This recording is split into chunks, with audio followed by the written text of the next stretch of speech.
Hello, everyone, and welcome to Leicester, Massachusetts for the 2022 MVP Open at Maple Hill. This is the last playoff event. This is the last stroke play event before the Big Daddy Finals. Big Jerm, Jeremy Koling, joined by Paul Ulibarri again. Thank you for coming back. BigBarri commentary, bringing you all the action this week. Let's get in real quick to the transit stamp. We've got a new stamp available on JomezPro.com. We've got some lightweight discs like some Star Roadrunners, and then for some of the slower arm speeds, and then we got some beefy discs as well. We got AVRX3s and Pigs and stuff. We got some Discraft discs as well. Absolutely, Thrashers, Forces, Z-Nukes, anything you really want. Check those out. Big lineup of discs. Go check those out now. But we're going to get into action here because we have a very exciting event. We've got this guy, Wysocki. Folks, he has not finished outside of the top 10 since 2010 at this event. Two-time champion, multiple-time podium finisher, and he's finished second a bunch of times. Could have probably won this thing 4 or 5 times. Heimburg, he is chasing first place in point series, which is currently owned by Wysocki. Calvin would need to win this weekend and would require a slightly poor finish from Macbeth and Wysocki to overtake them in points. Dickerson, obviously an incredible season he's had. So consistent, came down right to the wire last week with, what are you pointing at? Just how camoed he was in on that tree. He was in that shot. That was crazy. I didn't even see him there. Anyways, we have got team MVP, Raven Newsom. Always fun to watch out here. He had a pretty bad injury, and he's back. He's played at this event 2 times, finished 25th both times. But since he's been back this season, he hasn't cashed in an Elite Series or Major. So let's see if he can bounce back this week. Hole 1, par 4, 853 feet. Voted the best starting hole in the world. Yeah, it's for good reason.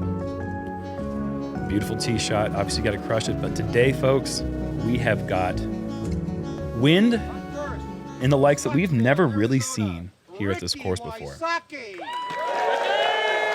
I can only remember a few times it was this windy. So we have dealt with it a little bit here and there over the last couple seasons. I remember that famous ace that Feldberg hit on like hole. It had that same feeling today. Hole 3. Yeah. Wysocki going overstable, putting a little bit of hyzer, using that left to right wind to push the disc back. Doesn't get a ton of distance, but he is safe. From Safety Harbor, Florida, Calvin Heimburg. But in the past when we've had the wind, it wasn't this chilly to go with it. It just feels like one of those conditions we haven't quite seen in this way before. Well, I believe when Dave hit that ace, it was right around 30 degrees, so, and windy. Calvin has got this moving, and that wind is crushing his shot, and he has gone deep right. That was a good break for it to come out of that right. Yeah, that was moving so far right. So hard. Once you get a disc turned over or exposing any of the bottom of the flight plate in this kind of wind, it takes a ton to get back left.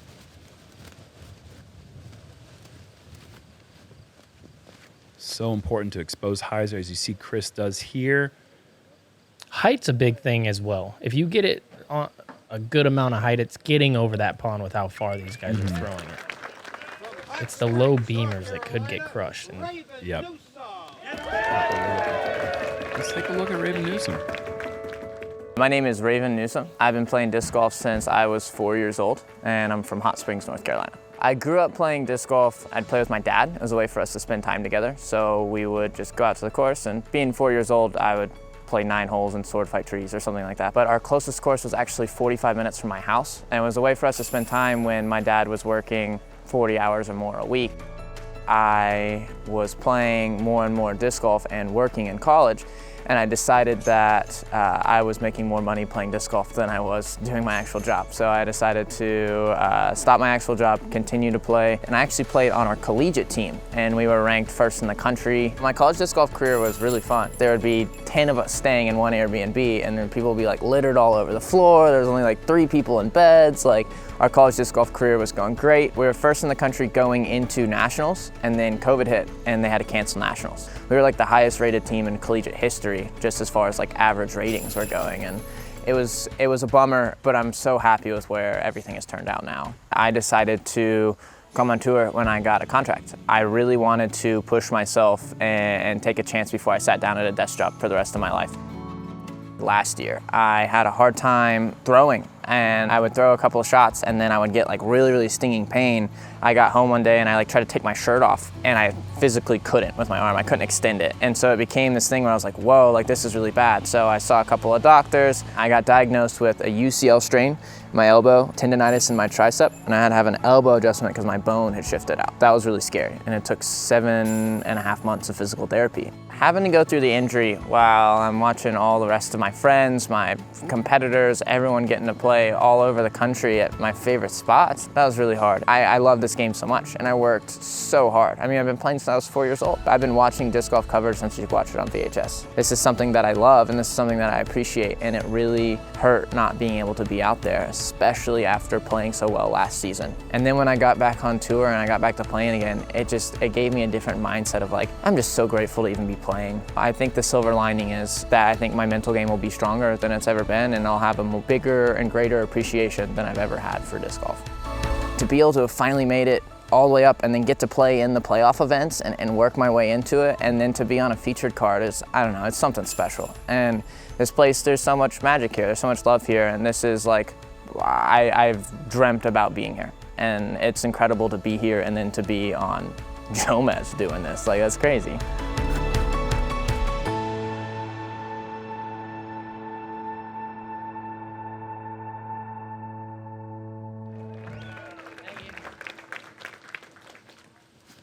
A lot of fun watching him last year. Like he said, he had a great season, always engaging with the crowd. When he's playing well, it's very entertaining.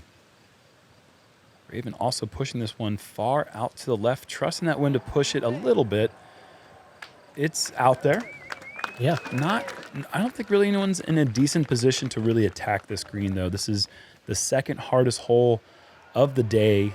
4.51 average. That is a blistering average for the starting hole on any course.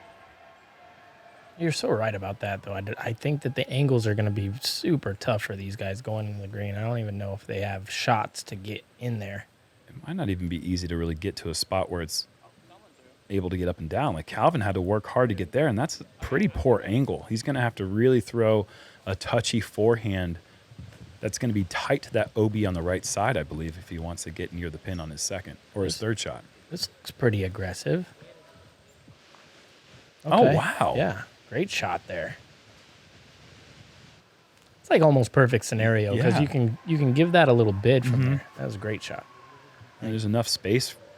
Oh, Ricky, is he getting aggressive? Or no, that's coming up short. That can be difficult from that angle. This looks like another layup.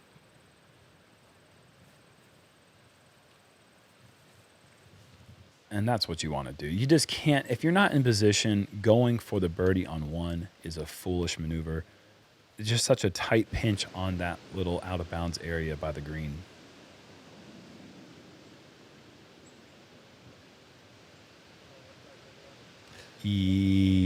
Problem. Yeah, and that's just, you can't put yourself so short. The miss on that second shot, not saying that he had a good angle for it, but is long past the fairway gap. And look, Ricky just goes sideways. He's giving, well, okay. That seemed like he was playing it safe to the opening of the gap. That didn't. It did, but the crosswind was so heavy that it can just kind of take it and float it to the right side. That was a nice maneuver that he did there. And a fortunate bounce off that little root there. I mean, I don't think it really would have affected the result either way, but there's some touch right there for you. Yeah. That's hard to do. Totally. Have a nice touch from like 60 feet. Yeah, forehanding from anything outside of 120 is so awkward. Or between that like 110 to 150 range, it's not like you really go to the field and practice that. It's just only on course experience do you ever get to throw those shots. Yeah, most of the time you'll have you're trying to make it from that distance, really. So Calvin will be starting off with a double bogey and pars for the rest of the card. decent score on today when there were only 2 birdies in the field. One by my co-host right here. The other by Albert Tam, and both of them were for 5 feet. So that was a surprising stat to look down and see that only a couple people birdied it. That really tells you how difficult that wind is. And this is a smaller field. We have 82 players, so it doesn't have the normal 115 sample size that we're used to seeing as we are playing the playoff event number 2 with a condensed field. Speaking of 2, we are on hole 2. This is a par 3, 381 with that new wall right there. It requires the players to throw a higher shot. We've seen the roller play in the past. Not that anyone would do that on a day as windy as this. There is the OB down the right side the whole way. This one's tough because it's a big time left to right crosswind. If you get that turned over, or pardon me, right to left. So if you get it turned over, it really kind of smashes you into the ground. You have to trust the Anheuser, which is terrifying with that out of bounds wall to the right. You're going to see a lot of people that don't get it over enough, and it goes left into those trees. Which you're fine with. It was good trust from Chris. Almost got the angle right, but like you said, it is so tough. If you get too much angle on this one, it's just going to keep you turned, and you're going to be out of bounds.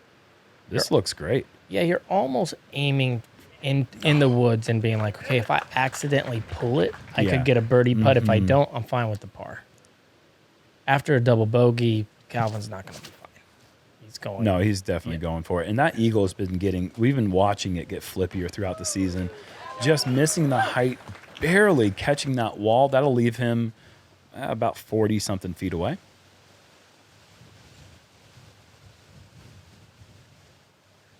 Pretty routine approach for Chris, but he's getting aggressive and off the cage. A great effort.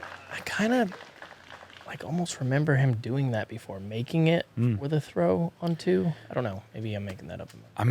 He does it a lot. Ricky did the one step. He thought he made it. That was a good run from down the hill.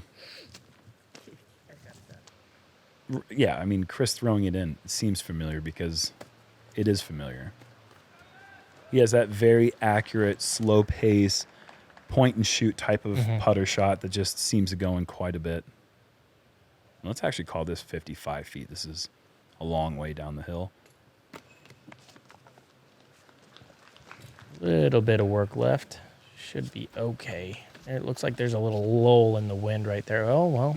not for very long. Yeah. Watch those 2 camera angles. It went from the flags not moving at all to them just kind of ripping. Tropical storm Maple. Yeah, that's what we're dealing with today. Lots of swirly winds, but it's the swirl. It's like from 0 to 20 miles an hour out of nowhere. Well, I mean, I guess that brings us to the point that we didn't even mention in the intro. First round was canceled. You know, we did not get a round 1 because the weather was so bad. And I'm actually quite a bit surprised at how bad it was raining yesterday that the course didn't feel soaked. I think they did a ton of work to get these tee pads prepared. Sometimes pavers can be slick, and these tee pads weren't slick the day after. And part of the help is obviously the wind blowing them dry, but the staff did a tremendous job doing a ton of work to make sure the course was playable for round 2. Well, round 1, but what would have been second day. Classic hole here. 407 feet up the hill, but it's all about this gap. He goes to the right side of that. He's trying to go to the left side of that with that perfect angle, really is what he was going for, but he pulled it just a little bit. You really don't have a more specifically shaped line on tour than this one right here. Chris also not quite getting the perfect angle. Disc keeps drifting, but you have to force it with Anheuser or have to throw something incredibly late flipping. All of them kind of pulling it to the right side. Yeah, you really want to throw like a very overstable disc on Anheuser, which is so terrifying to throw on this hole. And it's scary because the early trees are on the left side. Yeah, nobody really doing it. He gets a little love through everything. He might have like circle 2 look. But these are all tough up shots. Yeah, this is very weird. Off to the left side. Pretty fortunate to have the gap that he was left with and makes a very good shot from there.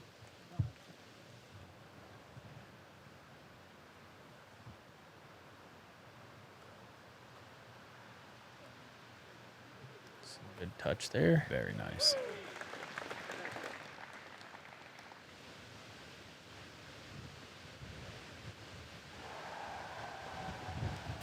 Calvin going first.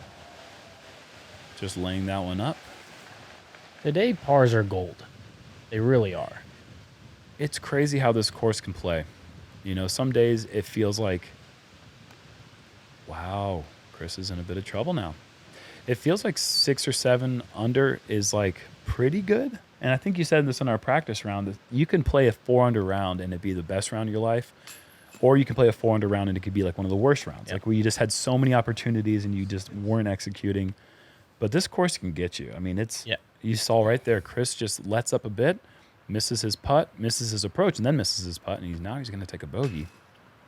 It's also possible to just play really good and shoot over par on this course.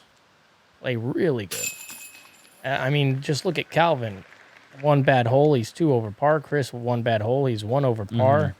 And this is the stretch, I believe, 1 through 8, where you really have to score. It's like a flipper round. If you come out of there 2, 3 under, you're looking good, and you can get a couple coming in. Because I feel like the back 9 is more manageable for par. Not necessarily to get birdies, but to get the pars. Here, a lot of 2-stroke swinging. 2-stroke swings on every hole almost. And it's really wild how it happens that way on this front 9. But like you said, you could be playing a decent round and be 4 under, but you don't realize how good that is because you just seem like everything you're doing feels easy, but it's not. Hole 4 is another good example here. It's a par 3 straight down the hill, only 246 feet, plays like 200 feet or less. Honestly, it's probably 150 type power, but if you hit an early tree, you could be in early trouble. That's good. And now it's just a gamble. What's it going to do? Wow, catching the back wall. Inches. Years past, that wall's not there. Ricky would be out of bounds with a 40-foot uphill putt for par, but now he's got the 35-foot birdie putt.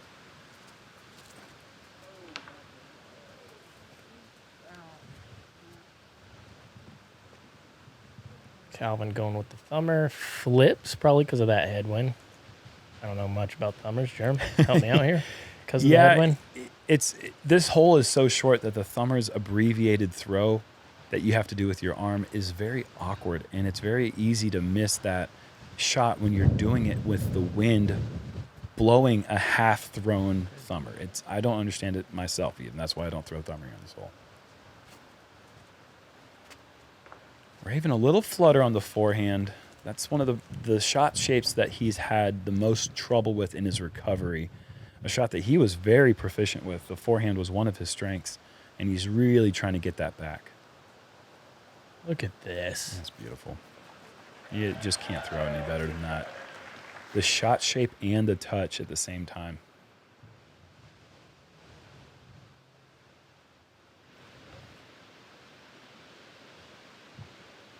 And I see an orange disc.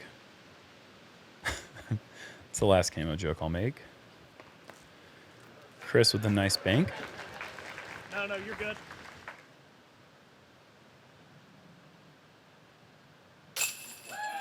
Buckets. Nice birdie. We got our first person under par. And a great battle last week between Ricky and Chris coming down to the wire. Ricky putting almost perfect in the circle all week. It's a great time to get that putter hot with the Pro Tour Championship and the USDGC right around the corner. Yeah, if you want to see a battle, go check out the back 9 final round. It was a surprising battle, but it was a great battle in the end.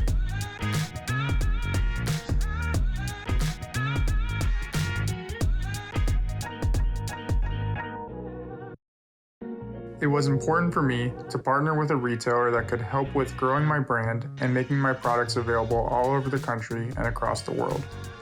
Flight Factory has helped me accomplish that.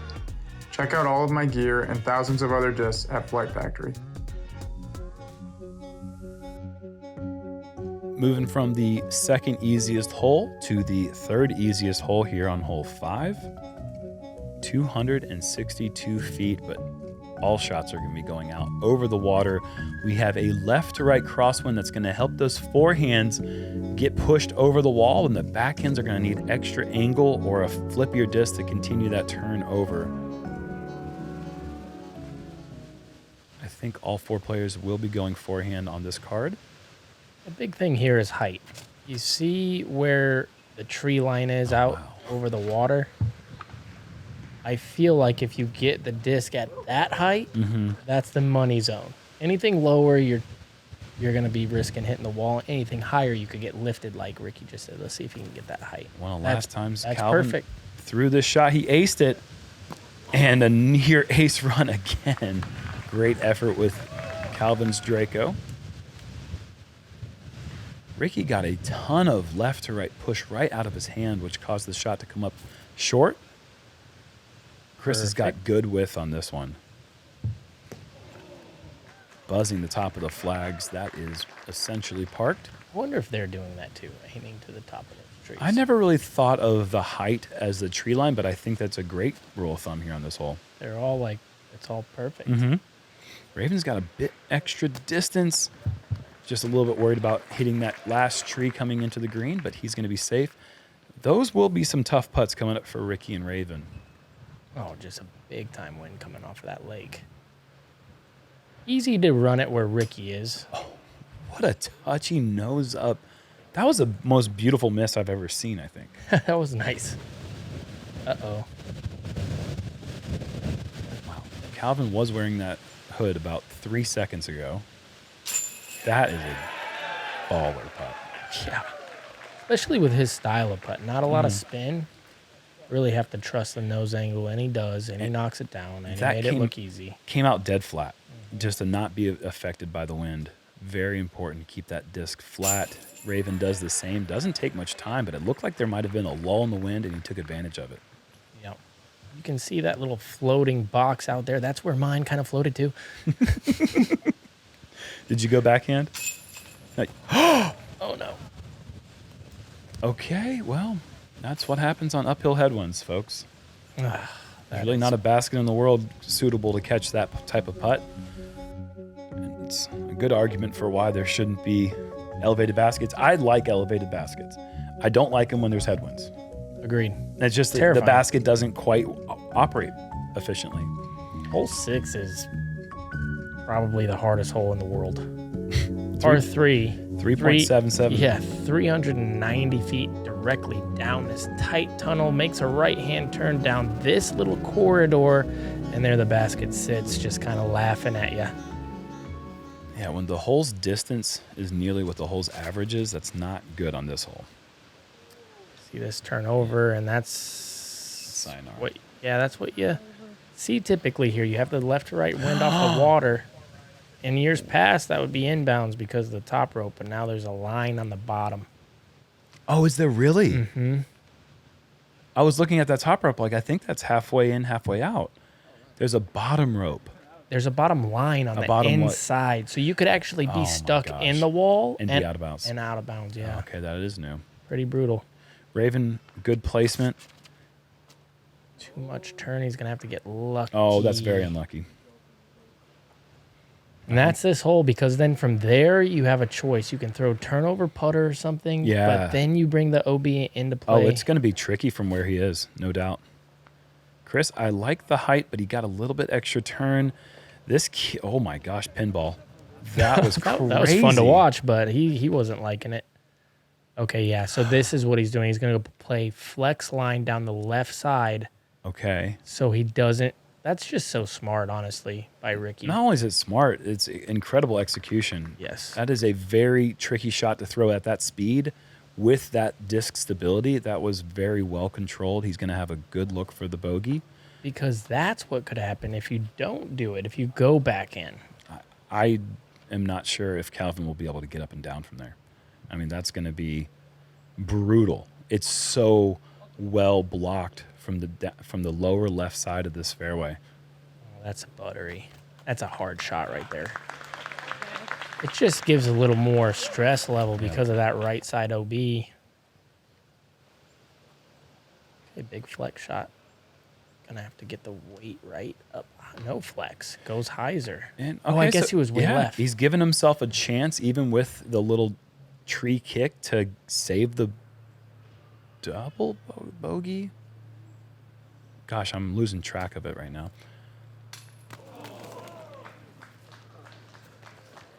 So he will have a putt for the double. And Chris outside left chains from 55 feet. Great effort.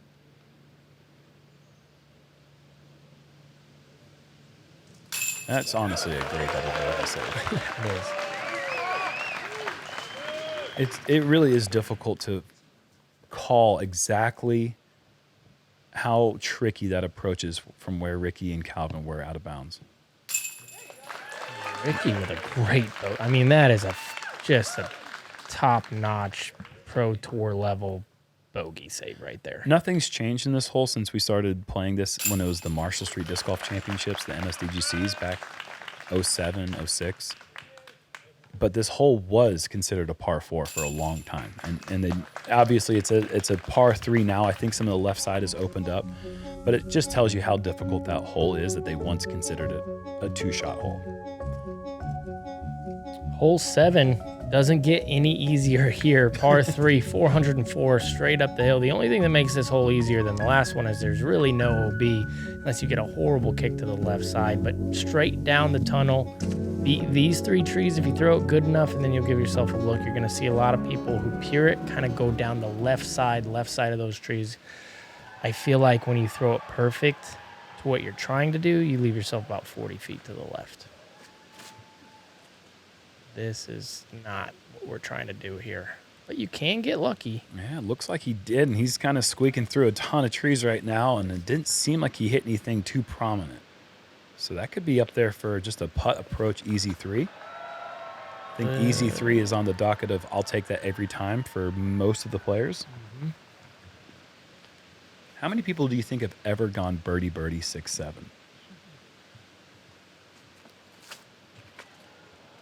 Did you raise your hand as if you've done it? Oh, yeah. That's ridiculous. Ricky. Wysocki. There's that perfect little play. If you get, that's the only way to get close is to split that little gap right there. Otherwise, you're basically forcing a 30-footer. Mm-hmm. And Ricky did split that gap and is still going to have the 30-footer, but you can't do it much better than that unless you somehow do that. Wow. God. That's a dream shot. Mm-hmm. Pinch me. Wake me up. Yeah.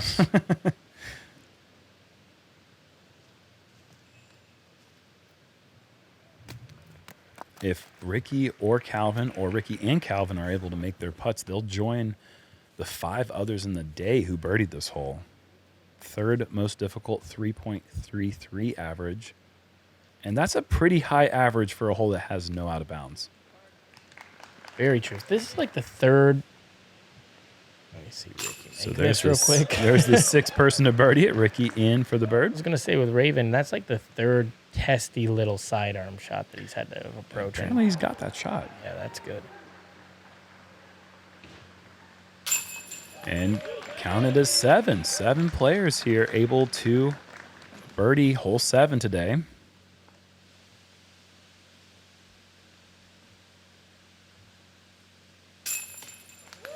I'm going to go backwards real quick because I think it's always worth shouting out the birdies on 6. We have Vino Makela, Chris Clemens, and Corey Ellis.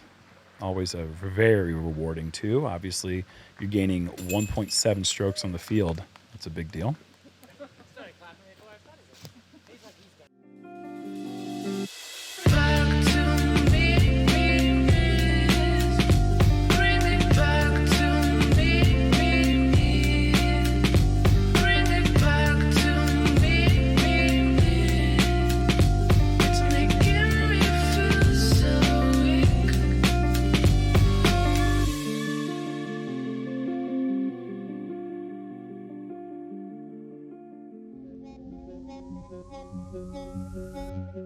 Paul, hole 8 and the 8 holes. This is pretty so cool. Pretty cool. I mean, definitely one of the many signature holes here at Maple Hill, but perhaps the most ruckus crowd you're going to see in a disc golf event. is going to be staged right behind this basket. They've even built them bleachers this year, and why not? They put up a higher wall this time to give players a bit more leniency if they want to just really crash one into that green. Ricky Wysocki up first. I like the angle. He's just got to get through the trees now. And yes, he does. What you did not hear, folks, is as the players approach the green, there is a slow clap for every card as they approach, which ends in just ruckus applause. And Calvin just squeaking over the out-of-bounds lip. And this wind on this hole is just from left to right to right to left, a headwind, crosswind. Nobody really knows here. You're just guessing an angle, throwing it hard, and hoping for the best. But predominantly right to left is what I would guess for these guys. Raven hanging on. And there are some low spots where a disc can slide under that wall, but Raven not in any danger now. This better be flippy. Okay, he's going to be taking on that spot over there. The ricochet back to the pin, 15 feet off the wall. OTB if it hits the wall. These guys are amazing.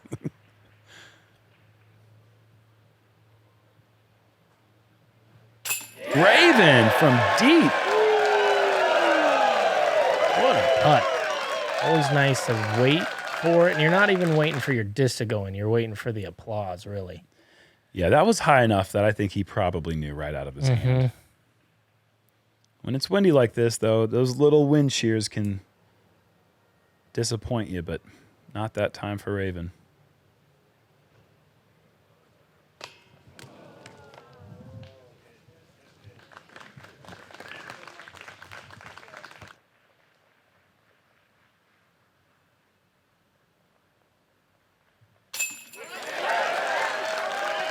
Very good. Dickerson back to even.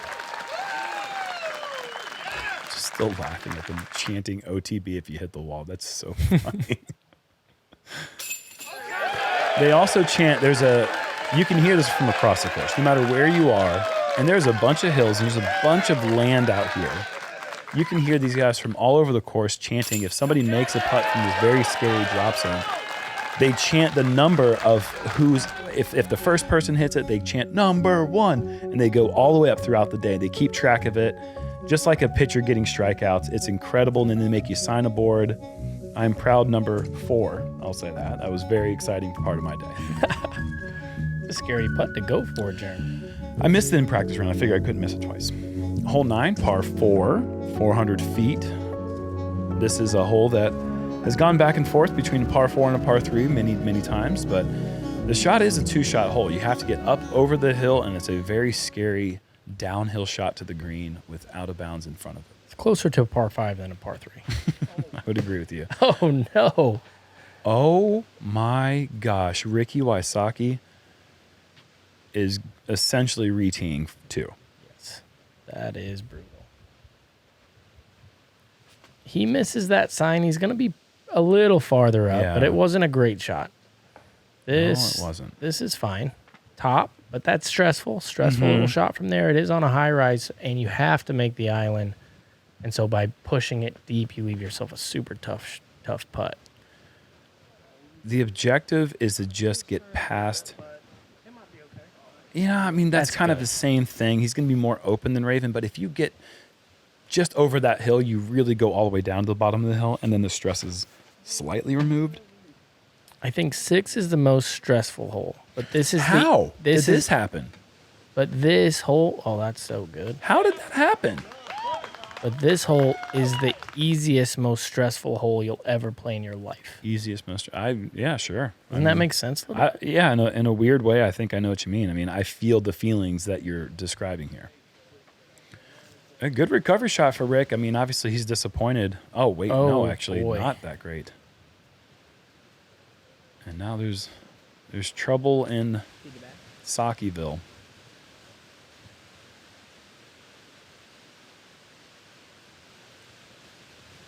Raven. This is coming in with some speed. Needs help. Oh boy. Man.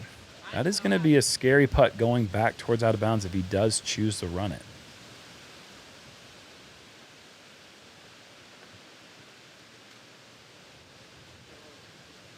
And that's the scary part about being there.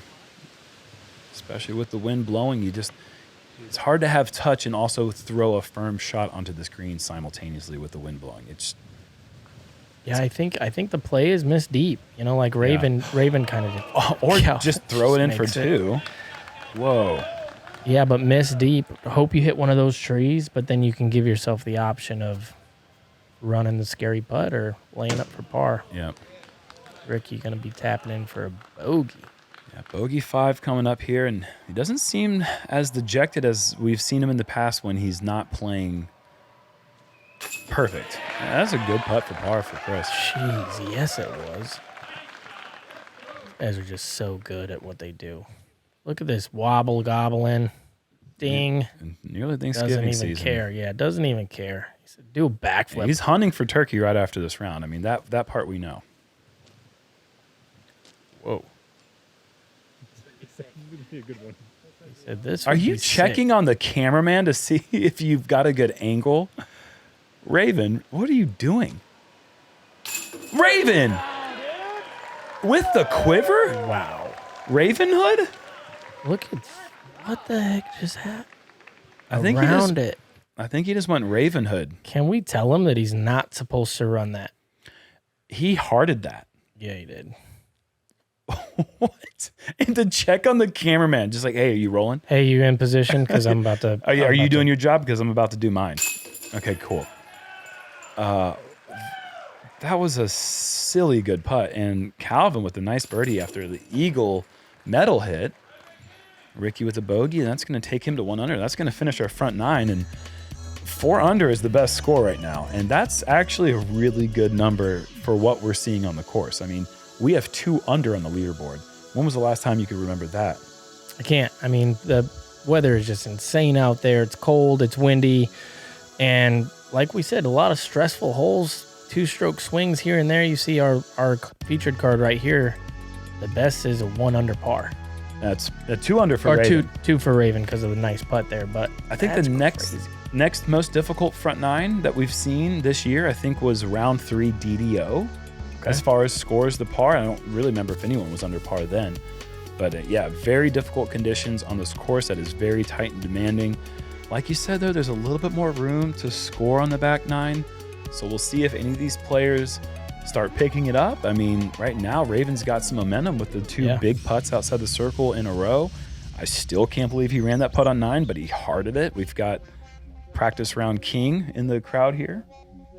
There's a lot of good stuff going on at Maple Hill, folks. Got 9 more holes for round 1. Heck, who is that guy? I don't know. It wasn't me. I was on the course. That's you. Yeah, it was me. We'll see you in a bit or whatever.